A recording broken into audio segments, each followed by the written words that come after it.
Hello and welcome to Sports 360, your ultimate destination for the latest news, highlights and insights from the world of sports. In this edition of Sports 360, we will bring you the top stories that's making headlines in the world of sports. From Ashwin's historic 100 tests milestone to James Anderson becoming the first fast bowler to achieve 700 wicket mark. From the world of football, we will be explaining to you about the new format of the Champions League that the soccer governing body UEFA has introduced. Plus, we will see the winners and losers of this last 16 clash of the ongoing Champions League and what Real Madrid manager Carlo Ancelotti has to say about his tax fraud allegations. Not only this, we will also take you to the world of tennis, where Simona Halep is all set to return to tennis after her win in the doping case. How Swiss legend Roger Federer's departure continues to impact his long-time rival, friend Rafael Nadal, and wrap up with Los Angeles Lakers star LeBron James' latest feat in the world of basketball. So sit back, relax and get ready for a thrilling ride through the world of sports. But first up, the cover story we are tracking this week. India beat England by an innings and 64 runs in the final test to win the 5-match series 4-1 in Dharamshala on Saturday. Having conceded a lead of 259, England were all out for 195 in their second innings on day 3 of the contest, with Joe Root top scoring for them with 84. Root waged a lone battle but did not get much support from the other end and was the last man dismissed off spinner Ravichandran Ashwin, who claimed 5 for 77 in his 100th test for a match haul of 9 wickets. Earlier, centuries by Shubman Gill and Rohit Sharma helped India to score 477 and take a lead by 259 runs against England in the 5th test. England pacer James Anderson scaled new heights in Dharamshala on Saturday when he became the first seam bowler to claim 700 test wickets. The moment came on the day 3rd of 5th test match against India as Anderson dismissed Kuldeep Yadav. Anderson is the 3rd bowler in the test cricket to reach 700 wickets, with only spinners Muttiah Muralitharan with 800 wickets and Shane Warne with 708 wickets are ahead of him. Anderson has played maximum number of 187 test matches. His career began against Zimbabwe in 2003.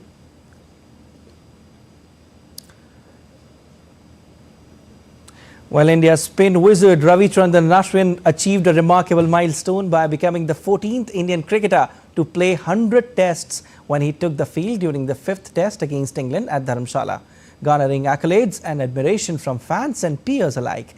With 516 test wickets to his name, Ashwin stands as one of the most prolific modern-day test bowlers. In a huge milestone, India's veteran off-spinner Ravichandran Ashwin eased his name in cricketing history by becoming only the 14th Indian player to feature in 100 test matches when he took the field against England in the 5th test match at Dharamshala. India's head coach Rahul Dravid commemorated Ashwin's illustrious career by presenting him with a special memento. The gesture symbolized the immense contribution and impact that Ashwin has had on Indian cricket over the years. Ashwin, who made his test debut against West Indies in New Delhi in 2011, is also the first player from Tamil Nadu to breach the 100 test milestone. He is also the oldest Indian to reach the landmark at 37 years old. However, for Ashwin, 100 tests might just be a number, as is substantiated by giving the examples of Indian greats Zaheer Khan and MS Dhoni, saying that they did not play 100 tests. These 100 test matches, the 100th test match I think means at least 10 to 100x more to my dad than it does to me. It probably means a lot more to my wife than it does to me and to my mom. It's just another number. I think I've reiterated it again and again. Zaheer Khan was a 94th test. He got a 5 for, didn't go on to play a 100th test match. MS Dhoni didn't. MS Dhoni could have very well rode on and played till 100. He didn't. I'm not saying it's not a great feat. For different purposes of where I come from and what I've done and how it can be a changing point for people who come from my state, I think it's a great achievement. Beyond that, I think playing test matches for such a long time and even playing Indian cricket for a long time and being on the road, the kind of sacrifices a family needs to make is enormous. Earlier this month, Ashwin captured his 500th wicket in the 3rd test match, becoming the 2nd Indian after Anil Kumble and just the 9th bowler to achieve the feat. His 507 wickets in 99 matches were achieved at an average of 23.91 and a fabulous strike rate of 51.3. Impressively, Ashwin achieved the milestone of 500 test wickets in fewer matches than any other bowler except Muralidharan, underscoring his prowess and impact in the longest format of the game. Ashwin's remarkable achievements extend to his bowling records, as he recorded his 35th 5-wicket haul in Test cricket during the Ranchi Test, equaling Kumble's record for the most fifers by an Indian in Test cricket. Ashwin is also the highest wicket taker in Test held in India with 354 wickets, going past Anil Kumble in the last match. Talking about his overall records in different venues, Ashwin has taken 354 wickets in 59 Test matches in India, while in Sena countries he has taken 75 wickets in 25 games. In 6 Test matches in Sri Lanka and West Indies each, the 37-year-old has taken 38 and 32 wickets respectively, while against Bangladesh he has taken 12 wickets. Here's a breakdown of some more records created by Ashwin over the years. He is the fastest to 300 Test wickets in just 54 Tests. The 37-year-old is the second fastest to 400 and 500 Test wickets. Not only this, Ashwin has the second most man of the series awards, which is 10 times. The Indian off-spinner has the best strike rate among bowlers who have taken 500 Test wickets, that is 51.3. Ashwin also had most dismissal of left-hand batters in Test, 252. The Tamil Nadu-born bowler is 4th among list of bowlers with most 5-wicket hauls. He is again 4th among list of bowlers with most 10-wicket match hauls, that is 8. He is also one among 10 players to achieve the double of 3,000 runs and 300 wickets.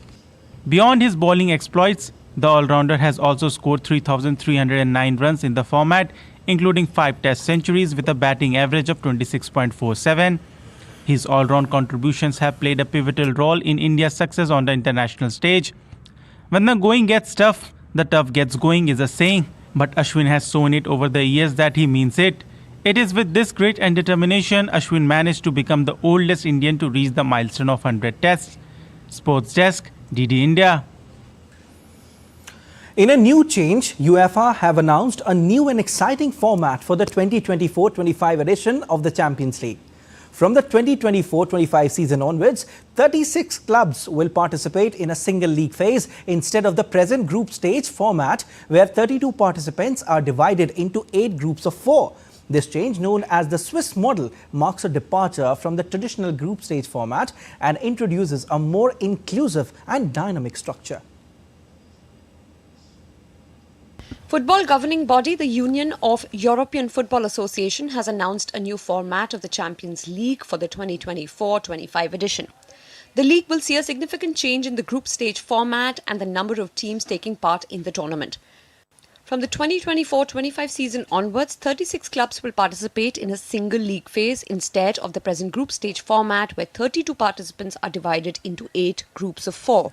This adjustment allows for a broader representation of clubs, ensuring a more competitive and engaging tournament. The essence of this reform lies in the league phase fixtures, where each participating team is guaranteed to play 8 matches, 4 at home and 4 away. The setup contrasts sharply with the previous format, where teams were divided into 8 groups of 4, playing 6 games in a double round-robin system. In the revamped format, teams will not face the 3 opponents twice, but will instead compete against 8 different teams, ensuring a variety of matchups and reducing the predictability of encounters. These matches are determined through a draw that places the 36 teams into 4 pots based on their UEFA coefficients, with each club playing 2 teams from each pot. This method aims to balance the competition and create more big matches early in the tournament, enhancing its appeal and intensity. The final standings will be compiled into a single league table, with the top 8 teams automatically advancing to the round of 16. Teams finishing between 9th and 24th will enter a 2-legged knockout playoff to secure one of the remaining 8 spots in the last 16, adding another layer of excitement and uncertainty to the competition. Notably, there will be no protection in the knockout round, setting the stage for potential domestic clashes in the latter stages of the tournament. The 8 teams that qualify will each face one of the top 8 finishers. Team that finishes 25th or lower in the league phase will be eliminated with no access to the UEFA Europa League. From the round of 16 onwards, the competition will continue to follow its existing format of knockout rounds, leading to the final stage at a neutral venue selected by UEFA. The same format changes will also be applied to the UEFA Europa League and the UEFA Europa Conference League, which will be called the UEFA Conference League as of 2024-25, with both competitions also featuring 36 teams in the league phase. Soccer giants Real Madrid and Manchester City have made it to the quarter-finals of this year's Champions League. Madrid beat RB Leipzig 2-1 on aggregate, while City recorded their second 3-1 win over FC Copenhagen in 2 ties. DD's Oli Barrett reports from London.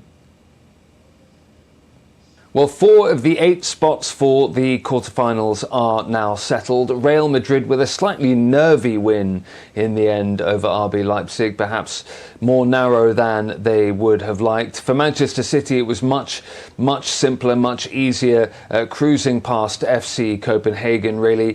Haaland getting his 6th goal in the Champions League so far this season. That takes him to the top of the Champions League scoring charts for this season, alongside Harry Kane of Bayern Munich and Kylian Mbappe of PSG, after they both scored on Tuesday. It's Haaland's 29th goal of all competitions this season so far. Of course, as I say, that followed the wins by PSG and Bayern Munich on Tuesday, which means that, as I say, only 4 of the 8 slots for the quarterfinals remain. The draw for those quarterfinals will take place at UEFA in Nyon in Switzerland on Friday, but that will also set out the route to the semi-finals as well, ahead of the final for this year's Champions League, which is going to be held here in London at Wembley Stadium on June the 1st. In terms of the remaining ties of this round, to settle those final 4 places, we have Arsenal against Porto, Barcelona against Napoli, Atletico Madrid against Inter Milan, and Borussia Dortmund against PSV. All of those games are in a pretty narrow state at the moment, with all of those teams, I think, feeling that they have a chance of going through. But Manchester City and Real Madrid sealing their spots in this year's quarterfinals. Oli Barrett in London, reporting for DD India. Real Madrid manager Carlo Ancelotti has denied accusations from Spanish authorities that he avoided paying more than $1 million in taxes. Prosecutors in Madrid filed charges against the Italian coach on Wednesday. Our Southern Europe correspondent Giles Gibson has more about the whole scenario.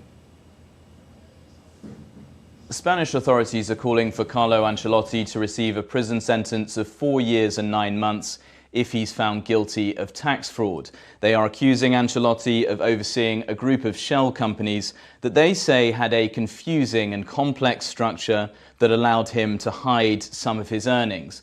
Now, these charges from the Spanish prosecutors first emerged as Carlo Ancelotti was getting his Real Madrid side ready for their Champions League match against the German side RB Leipzig. That's a match that they drew 1-1, a result which meant that they went through to the quarterfinals of that competition. But after the match, we saw Carlo Ancelotti being grilled about his tax affairs rather than his side's performance on the pitch.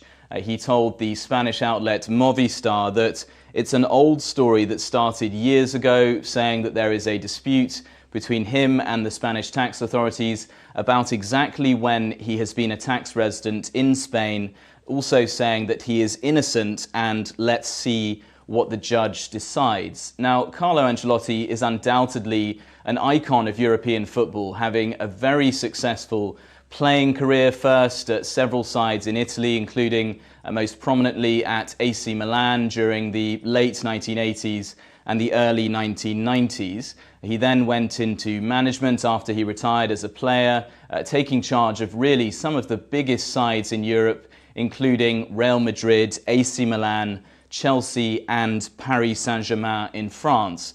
It's also worth noting that this is just the latest tax case in Spain involving a high-profile figure from the world of sport and also from the wider world of entertainment. We've seen in recent years the Barcelona icon Lionel Messi, the former Real Madrid star Cristiano Ronaldo, as well as the Colombian pop star Shakira, all of them pleading guilty for tax fraud after being pursued by Spanish authorities.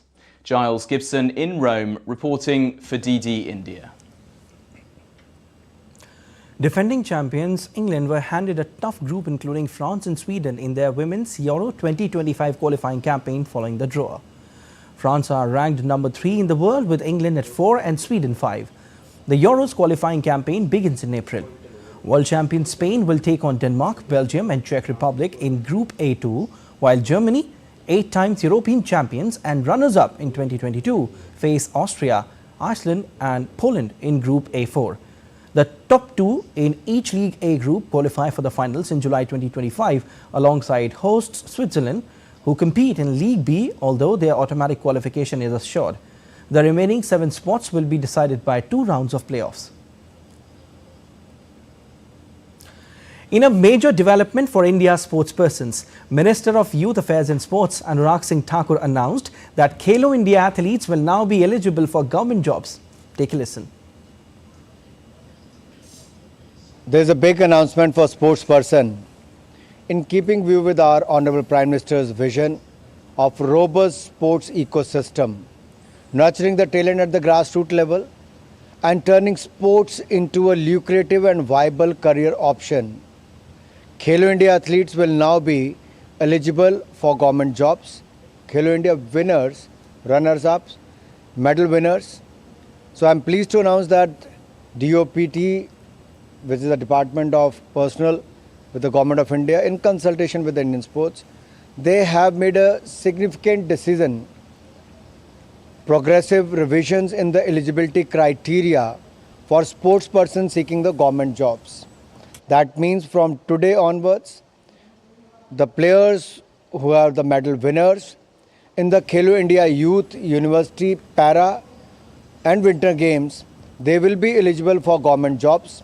Additionally, games and events have been clearly defined to ensure inclusivity across various sports. These revised rules mark a significant stride in supporting our athletes in making Bharat a sporting superpower. The Honorable Prime Minister always wanted this, and we are grateful to the Prime Minister for letting this happen and helping all the athletes who are going to participate in the Khelo India Games, which has become a great platform for the upcoming players to do well. From that platform, they have participated then after in the Commonwealth Games, Asian Games and the Olympic Games. So thank you, Honorable Prime Minister. India's first Blade Runner, solo skydiver and Kargil war hero Major DP Singh paid tribute to his martyred comrades at the National War Memorial in New Delhi on Wednesday. He paid tribute to the martyrs who sacrificed their lives in the name of country, including his fellow course mate, martyr Captain Vikram Batra. Major DP Singh, who lost his leg in the Kargil war, has many achievements in his name. DP Singh has run 26 half marathons so far. Not only this, the record of Asia's first solo skydiver is also registered in his name. See, I belong to 101 regular course, and 101, 99 and 100 regular courses, or maybe 102 regular course. These are the 4 courses who got affected the most during Operation Vijay, and this is the 25th year of Operation Vijay. So it was the apt opportunity for me to go and pay homage to at least all my course mates. There are 27 of us who are no more with us in these many 25 years. So the families got affected because of the loss of sons or husbands or brothers. As a citizen of India, you are able to take care of Mother Earth and you are able to take care of yourself. You know, that's like a homage paying back to the respect paying back to these soldiers. So it is very important that we should understand the sacrifice of the soldiers because of which we are living now peacefully. Now shifting to tennis, world number 4 Daniil Medvedev on Friday said he will follow the rules as a neutral athlete after the tennis's governing body announced its stance on players from Russia and Belarus. The 28-year-old expressed his excitement about competing at the Paris Olympics this summer. The International Tennis Federation on Wednesday said players from the 2 countries could take part in the Paris Games as neutrals without flags, emblems or anthems. Russians and Belarusians were banned from competing internationally following Russia's invasion of Ukraine in 2022, for which Belarus has been used as a staging ground. if I can, I'm going to be there. I'm going to play singles, doubles. Well, of course, if doubles, I get in. When I was in Tokyo, it was an amazing experience. It's one of the probably, like, in a way, biggest memories of my sport life, which I was surprised because, in tennis we tend to think about Olympics, but it's like Grand Slam is more important. About the neutral flag, I follow the rules. If it's a neutral flag, I'm going to play under neutral flag, and I'm going to try to compete there, show good tennis, and try to win for sure. In a huge win, two-time Grand Slam champion Simona Halep was cleared for an immediate return to tennis on Tuesday after the sport's highest court determined she was not completely to blame for her failing doping test, cutting short her 4 years ban to 9 months.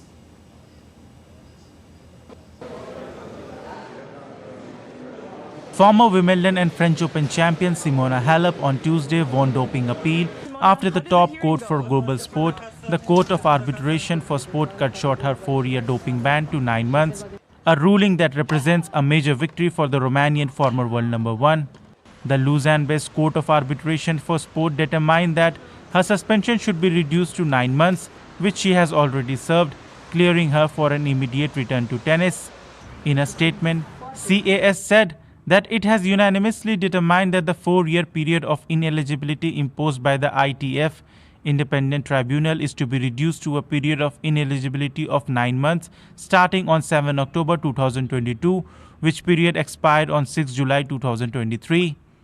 The 32-year-old Romanian was suspended in October 2022 after testing positive for roxadustat, a banned substance that promotes red blood cell production at the US Open that year.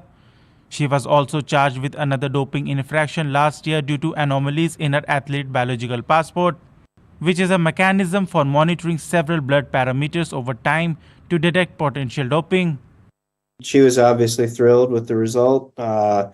This is the result we were hoping for all along. I think Simona has, she's known all along that she didn't dope on purpose. This was an inadvertent issue with the supplement, and she's been unwavering in her belief that the result at the end would be a just result, and so it took a long time to get there, but she was happy to finally see it. Halep has blamed contaminated supplements for her positive test at the US Open and accused the International Tennis Integrity Agency of charging her with an ABP violation after the group of experts who assessed her profile learned her identity. Yeah, so we've already filed suit against the supplement company. That's in the very early stages. And so she intends to see that through. Whether there will be anyone else or any other entities that seek to hold to account, we don't know yet. We haven't discussed that. An independent tribunal accepted Halep's argument that she had taken contaminated supplements, but said the volume she ingested could not have resulted in the concentration of roxadustat found in her positive sample. Furthermore, the ABP complaint was dropped because the sample taken in late 2022 was immediately after a surgery, and Halep had stated that she would not compete for the remainder of the year.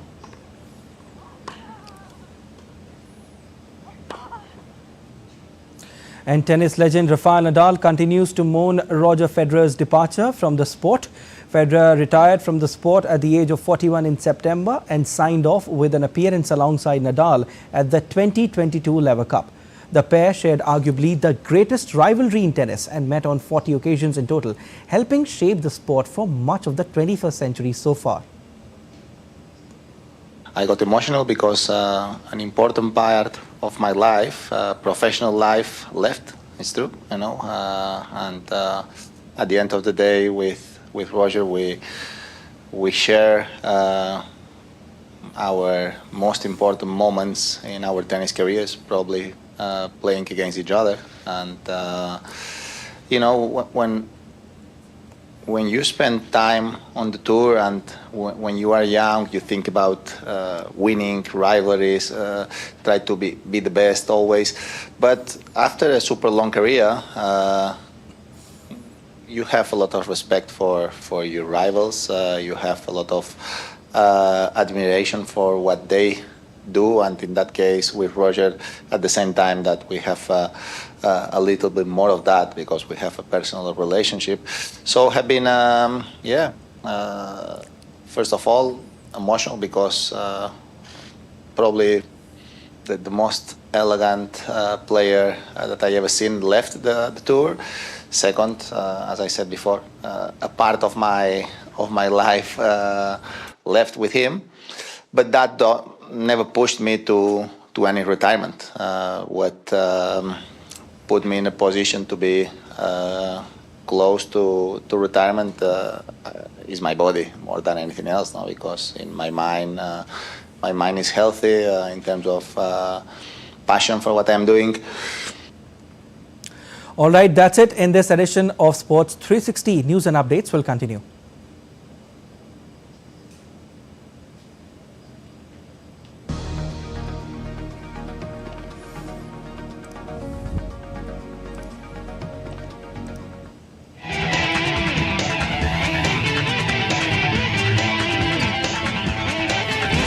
Exactly.